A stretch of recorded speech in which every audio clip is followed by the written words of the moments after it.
All right, hello. Today you will be able to solve problems of simple and compound interest. So your essential question to answer in your summary is, how do I use the formula to find simple interest? How is finding compound interest different than simple interest? I want your summary to answer both questions. All right, interest. Another vocabulary word, make sure it's in there, and I would highlight the word interest. Interest is the amount of money paid or earned for the use of money. So either when you invest, you're earning money, and when you borrow, you're paying the interest. So for example, if you go to the bank and say, I need to borrow money, they'll say, sure, here's some money, but when you pay us back, you have to pay us extra, which is the interest. Or if you invest money, whether it be a stock market or a mutual fund or even a savings account, they will pay you money for investing in their company. So to find the amount of interest, you multiply the principal, which is the initial amount invested, the percentage rate, and then for how long are you borrowing or how long are you investing. So remember, the principal is the original amount you invested or borrowed. And then interest equals those three factors all multiplied together. So first example, find the interest that you would earn if you invested $400 at 2.5% for 4 years. Well, simple interest means just multiplying those three together. At the end, we'll do compound interest where you have to do each year separately, but for now, it's pretty easy. So you would multiply 400 times the percentage rate. Remember, you had to have moved the decimal 2 places, times the 4 years.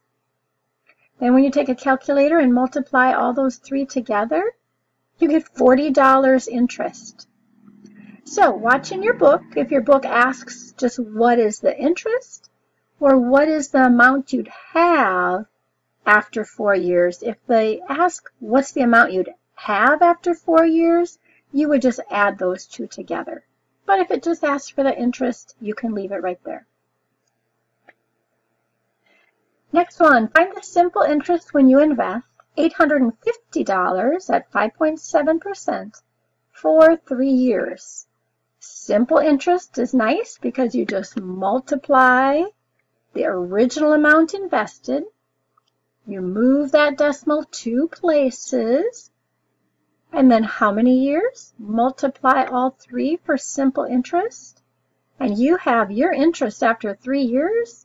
You'd already gained just $145 just for keeping it in that account. So remember, if the book asks how much would you have after 3 years, you would add the interest plus the $850.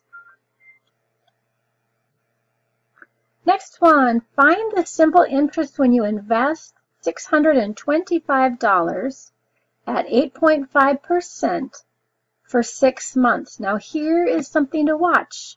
When they throw just some months in the answer, or in the question, should say in the question, you have to keep in mind 6 months out of 12 is 0.5, or half of the year.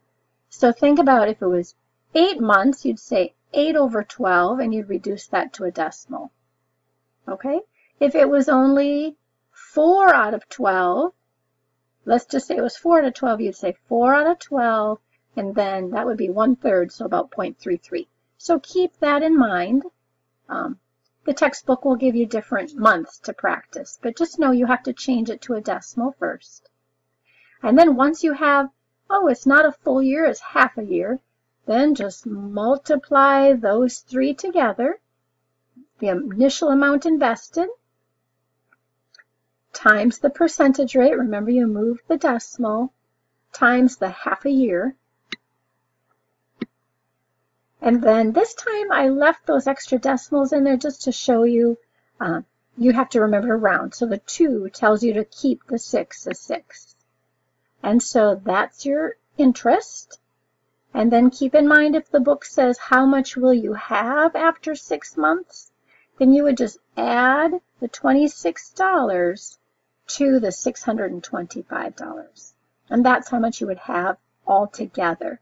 So make sure, even though I didn't put that on the slide, make sure you're looking in the book for what are they asking, just for the interest or for the principal plus the interest gained. Well, this one I'm saving, and we will do this one in class. As you can see, there are way too many steps. Next one, compound interest. Compound means it builds upon each year. Simple was just multiply the 3.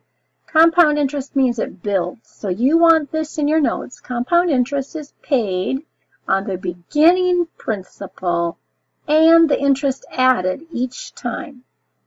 So this I just put in words we understand a little more easily. You must refigure the amount after each year. So this definitely needs to be in your notes. All right, so here's an example. It says, how much money would you have if you initially invested $2,225 at an interest rate of 5% for 2 years? So you would think just after year 1, you'd move that 5% 2 decimal places, times the initial investment, and then notice we don't need a third number here because it's just 1 year. It's as if you had a 1 here. So those two together, after 1 year, you would have an extra $111 just from investing. And so together you would say $2,225 plus the interest. And so your total after the first year would be $2,336.25. So now you take that amount to start year 2, because that's how much you had after the first year. And so you would say $2,336.25 times the interest rate for the second year, multiply those two together, and we imagine or assume there's a 1 here because it's its own year by itself, so 1. So the second year you would gain $116.81 interest. And so if you add that to how you started the year plus what you gained the second year, this would be your total after the second year. And it would be fun to compare. If you had done this just as simple interest, I think you'll see that compound actually builds faster, and we'll try that together in class. All right, so that was the last slide. A couple thoughts I have is I apparently did all of the slides for if you invested. I think it's just the same as if you borrowed. If I had just changed one word to borrowed, you'd still find the same process. And then compound, you figure out year 1, find that amount, and then do the same thing for year 2. Now, if your book says, and how about then for year 3, you would take this amount, multiply it times 0.05 again, and then that would be your third year. So we'll go over those in class together. Great job taking notes, and see you tomorrow.